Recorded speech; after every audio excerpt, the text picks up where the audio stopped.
నైరుతి రుతుపవనాల ప్రభావంతో కర్నూలు, వైఎస్ఆర్ జిల్లాల్లో భారీ వర్షాలు కురిశాయి. లోతట్టు ప్రాంతాలు జలమయమయ్యాయి.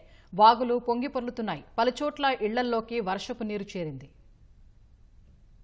ఉమ్మడి కర్నూలు జిల్లాలోని బనగానపల్లె, కోవెలకుంట్ల, సంజామల, అవుకు, కొలిమిగుండ్ల, మిడుతూరు, బేతంచెర్ల మండలాల్లో భారీ వర్షాలకు వాగులు, వంకలు పొంగి ప్రవహిస్తున్నాయి. పొలాల్లోకి వర్షపు నీరు చేరింది. వర్షపు నీటితో మిడుతూరు మండలంలోని ఎస్సీ కాలనీ వాసులు ఇబ్బంది పడ్డారు. మట్టి మిద్దె కూలింది. బేతంచెర్ల మండలం బలపాలపల్లి వాగు పొంగి గ్రామంలోకి నీరు చేరింది. కర్నూలు శివారులోని గార్గయ్యపురం చెరువు పొంగడంతో లోతట్టు ప్రాంతాలైన మిలిటరీ కాలనీ, వెంకాయపల్లి, భూపాల్ నగర్ ప్రాంతాల్లోకి నీరు చేరింది.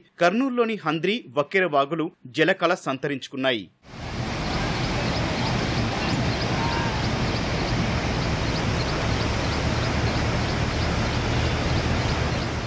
కర్నూలు సమీపంలోని నూతనపల్లి, నందవరం, లక్ష్మీనగర్లో ఇళ్లలోకి వర్షపు నీరు భారీగా చేరి కాలనీవాసులు ఇబ్బందులు ఎదుర్కొంటున్నారు. పంట పొలాలు నీట మునిగాయి. వాగులు, వంకలు పొంగి పొర్లుతున్నాయి. నగరవరం వద్ద చెరువు పొంగింది. వెంకాయపల్లె ఎల్లమ్మ దేవాలయంలోకి వర్షపు నీరు చేరింది. సంజామల వద్ద పాలేరు వాగి పొంగి వంతెన పైనుంచి నీరు ప్రవహించింది. కోవెలకుంట్లకు చెందిన ఆర్టీసీ బస్సు తెల్లవారుజామున వరద ప్రవాహంలో చిక్కుకుంది. బస్సులోని 25 మంది ప్రయాణికులు సురక్షితంగా బయటపడ్డారు. పాలేరు వాగు ఉధృతి కారణంగా సంజామల, తిమ్మనేని పేట మార్గంలో రాకపోకలు స్తంభించాయి.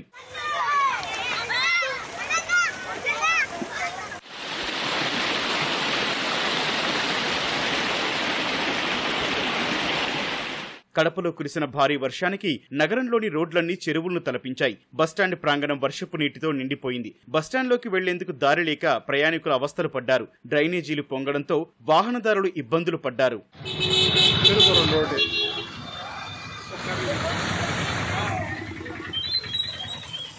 వైఎస్ఆర్ జిల్లా ముద్దనూరు మండలం మంగపట్నం వద్ద చెరువుకు గండిపడింది. రాత్రి కురిసిన భారీ వర్షానికి చెరువు పూర్తిగా నిండింది. గండిపడిన చోట నీరు ఉబికి వస్తోంది. మరోసారి వర్షం కురిస్తే చెరువు కట్ట తెగే ప్రమాదముందని స్థానికులు ఆందోళన వ్యక్తం చేస్తున్నారు.